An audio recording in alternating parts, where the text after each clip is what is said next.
Planeta globalizatu eta gero eta berdinago honetan, Mongolia da zaldi baten gainean inolako mugarik gabe ibiltzeko herrialde bakanetakoa.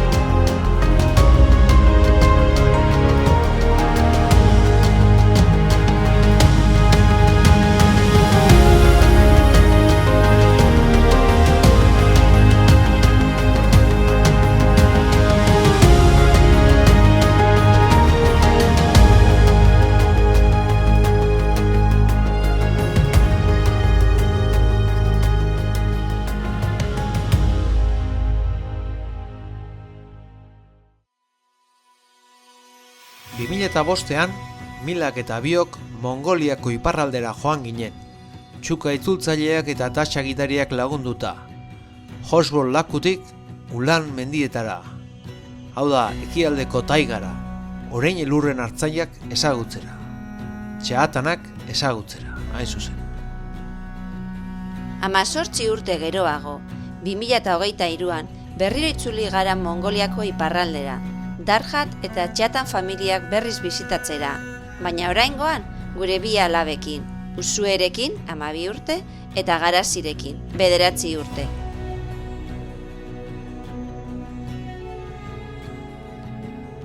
Bi eta 3 kapituluetan kontatu genizuen bezala, 2023ko abuztuaren 5ean hasi genuen gure zaldizko zeharkaldia Hatkal herrian.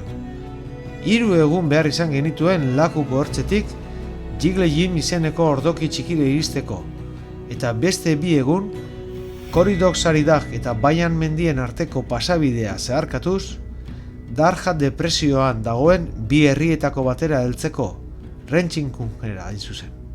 Guztira, 125 kilometro egin genituen, bataz beste 25 kilometro eguneko. Rentxinkunen ustekabean, 2005ko bidaiako gure gida izan zen Daxarekin eta bere emazte Binbarekin berriz elkartu ginen. Haien etxean hartu gintuzten eta une atseginak partekatu genituen, bidaia ahaztezin hura gogoratuz. Rentxinkunen gainera, hurrengo 6 egunetarako janaria hartu genuen. Espedizioaren 6. eta 7. egunean iparralderatz jo genuen. Darhat sakonune zabalak osatzen duen estepa zabalean zehar, Saian mendien oinarrira iritsi arte. 8. egunean, gune irekiak atzean utzi eta taigan sartu ginen. Egun luze eta gogor baten ondoren, Txatanen ekialdeko kanpalekura iritsi ginen. Txatanak, oren gizonak izenaz ere ezagutzen dira. Saian mendiak Siberiako mendikate bat dira. Errusiako hego-ekialdea eta Mongoliako iparraldea hartzen dituena.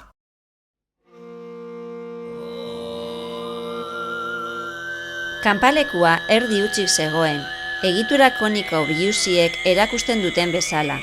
Kanpamendu honetara migratzen ari diren egun berean iritsi baikara.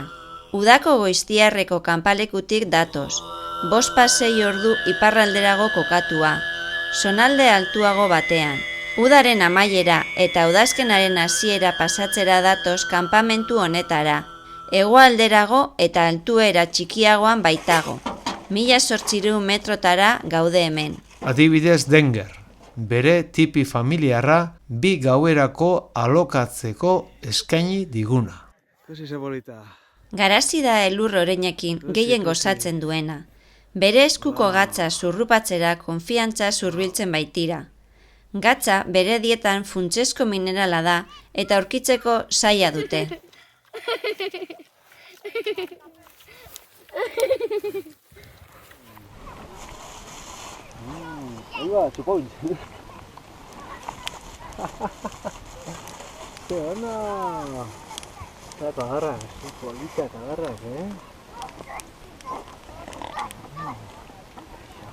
Bitxia da, elur oreinen adarrak beluz leun batez nola estaltzen diren ikustea eta ukitzea. Familiak iritsi ala, tipiak altzatzen dituzte. 10-20 zutoineko eskeleto konikoa kanpamentuan finkatuta uzten da. Estaltzen duten oihala garraiatzen dituzte bakarrik.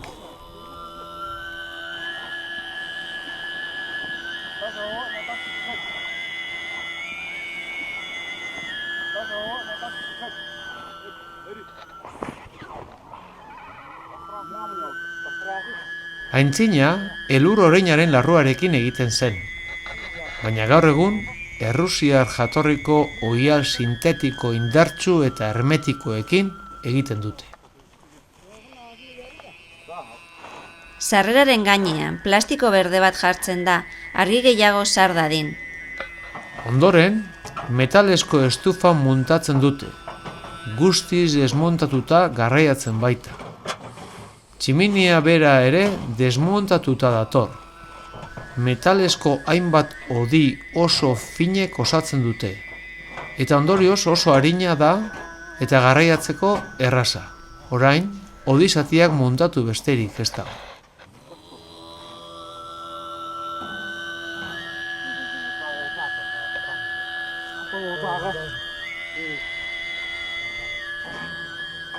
Goialdean, kea ateratzeko eta airea sartzeko hutsune bat uzten da. Han, kanpalekuaren beste aldean, beste familia bat bere tipia muntatzen amaitzen ari da. Atea normalean, oihala bera da, eta estalki bezala, itxi eta zabaldu egin daiteke. Eta horrela, ia konturatu gabe, denak iritsi dira eta dena martxan dago. Mongoliako elur oreinen komunitate bakanetakoa eta azkenetakoa da. 300 inguru baino ez dira geratzen, eta 2 eskualde nagusitan banatzen dira. Ekialdeko taigan gaude orain, 18 bat familia bizi dira bertan, eta mendebaldeko taigan 14 bat familia bizi dira, besterik ez. Txahatanek ez dute ezer lantzen.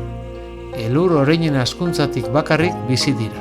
Elur oreinak urtean 6-8 aldiz mugitzen dituzte, migrazio laburretan, eta urtean 150-250 kilometro egiten dituzte. Animalia delikatu samarrak dira, eta etengabe mugitu behar izaten dute, jaten duten guroldioa urria delako. Tabakoa, tea, irina, azukrea edo gatza lortzeko elur oreinen adarrak moztu eta saldu egiten dituzte. Mongoliarrekin trukatzen dituzte, eta hauek gero Txinara eramaten dituzte. Non elur oreinen adarrak afrodisiako ahalmenak dituztela uste baitute. Zaianen, elur oreinen hazkuntza Kristo ondoren lehen 1000 urtekoaren amaieran hasi zen, Ebengs izeneko talde etnikoaren eskutik. Ekialdeko Siberiaren, Mongoliako iparraldearen eta Txinako ipar ekialdearen artean dagoen eskualde zabal batean. Ebengs talde etnikoak hizkuntza tugusikoa hitz egiten zuen. Mantxuriako, aintzinean Txinako iparraldeko hizkuntzan jatorria zuena. Txahatan taldetxoak Ebengs taldeen ondorengoak dira, baina duka hizkuntza turkiarra erabiltzen dute. Txahatanak luzaroan izan dute tubatarrekin hartu harremanak. Ondorioz, tubatarren hizkuntzaren lotura duen duka hizkuntza sortu zuten. Sovietizazioaren eraginez, Ebengs talde askok betiko bizi estiloa galdu zuten. Txahatan herriak Tubako eskualdetik ihes egin zuen Bigarren Mundu Gerra hasi zenean. Tuba 1954an Sobietar Batasunari erantsia izan zenean. Mongoliako iparraldean ezarri ziren behin betiko, eta bertan jarraitu zuten bizitzen bere forma tradizionalaren arabera. Gaur egun, 300 pertsona inguru bizi dira, 30 familietan banatuta.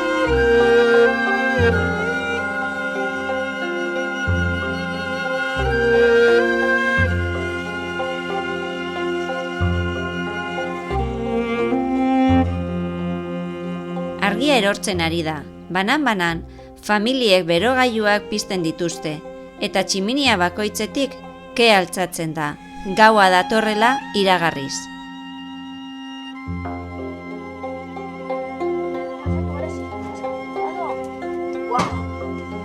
Gure tipian eszena errepikatzen dugu.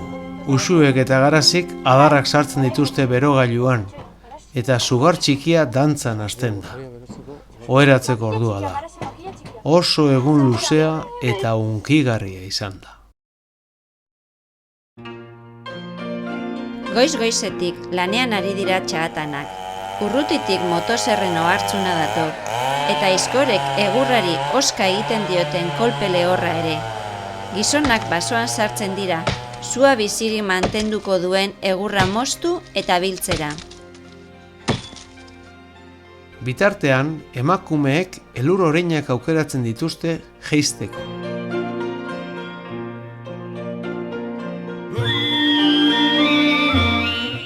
Elur oreinak egunean pare bat aldiz jeisten dituzte. Esnetik, gurina, gazta eta jogurta lortzen dituzte. Baina ez dira esnetik bakarrik bizi. Oreinen eta basoko animalien haragia eta baita basoko frutak ere jaten dituzte. Atentzioa ematen digu, zenbait tipiek elur orein bat dutela lotuta dendatik gertu. Elur orein sakratua da. Famili batzuek bat aukeratzen dute. Elur orein sakratuak madarikazioetatik eta gaixotasunetatik babesten ditu familia osoa, eta haien zorionaren zaindaria da. Jentzetuk izeneko emakume honek ere badu bere elur orein sakratua. Kanpamenduko xamana da. Te bat hartzera gonbidatu gaitu, gure bidaiaz jakinmin erakutsi du, eta erritua xamaniko bat egiteko eskaini du bere burua.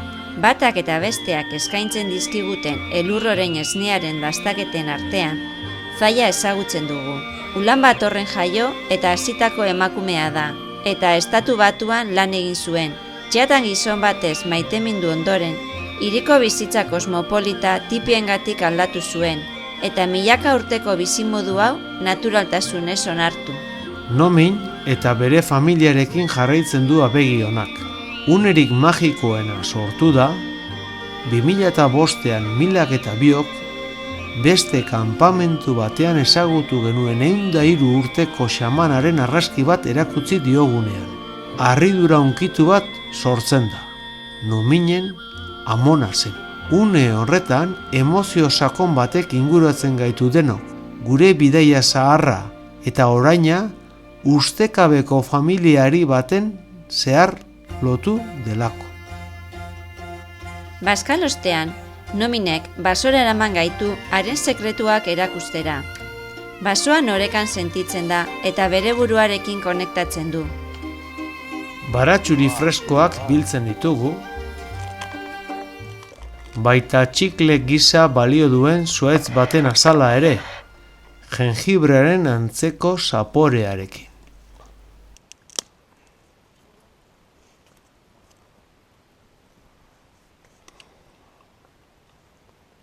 Eat.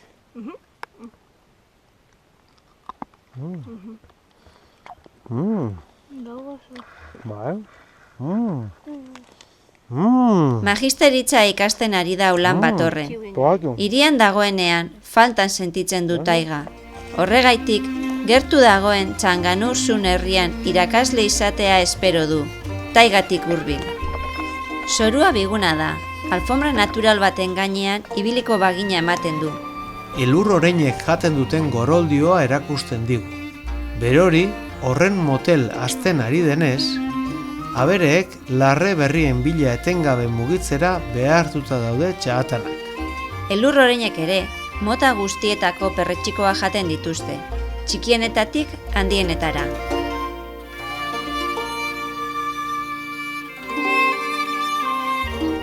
Harritu egiten gaitu baso hauetan hasten diren masusten ugaritasunak.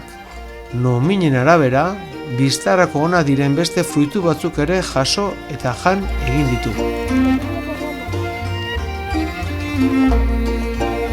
Dudarik gabe, alertzen adarretan igotzen da beste fruitu baten bila.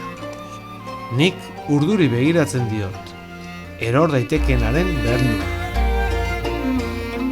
Leku hau hartz baten gordelekua dela diosku. Eta horrela, nora ezean, basoan zehar haren urratzei jarraituz, konturatu gabe, kanpamentura itzuli gara. Orduan, Nominek oihan artea seinalatzen du, eta hortik bere anaia ateratzen da elurroren baten gainean. Bere atzetik, beste 5 elurrorenek aurrera eginten dute, familiako gizonek moztutako enborrekin.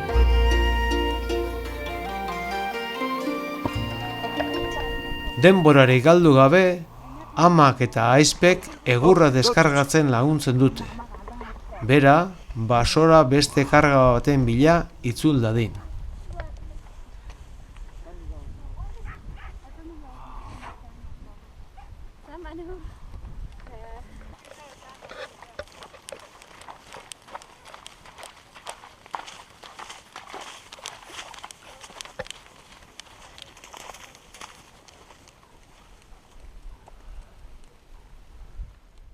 Handik denbora batera, aita eta senarra basotik irteten dira, kargatutako elurroreinak gidatzen.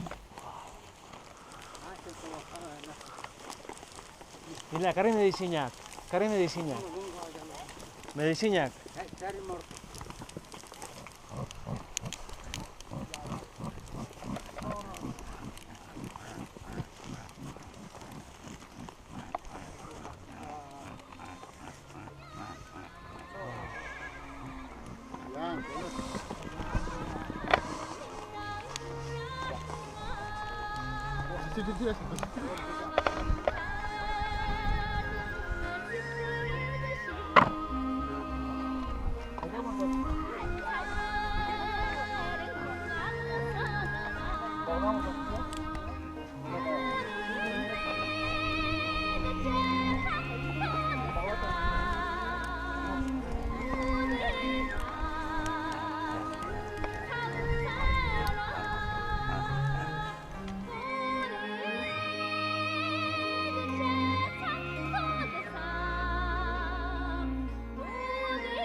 Elur oreinen gainean, eguna pixkanaka itzaltzen da.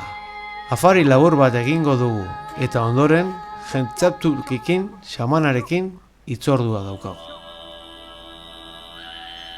Erritua ez grabatzeko eskatu digu jentzektuk. Alabaren laguntzaz janzten da, eta honek egunen baten xaman gisa hartuko duela espero du.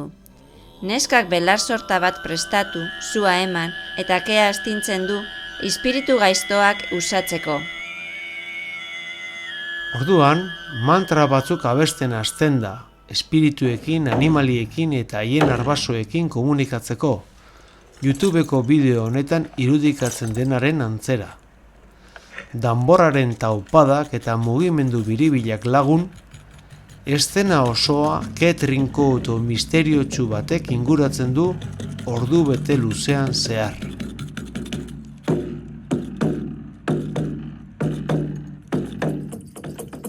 Xamanak elurrorein larruzko jantzi berezia dauka, koloretako zintekin eta kontu handiz jositako metalezko pieza txikiekin apaindua. Multzo hori, ederra izan arren, oso astuna da. Bere lana, pertsonak euren arazo eta kesketan gidatzea da.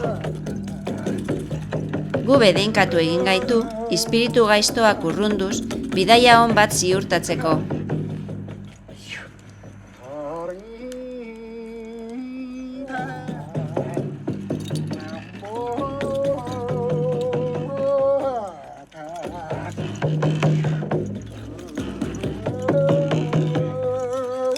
Eta horrelaxe, oheratzen gara gure tipian. Jakinik, hau izango dela azken gaua Xahataneko familia hauekin. Mila eta niretzat, miresgarria da, 18 urte beranduago Xahatanak bizi irauten dutela ikustea.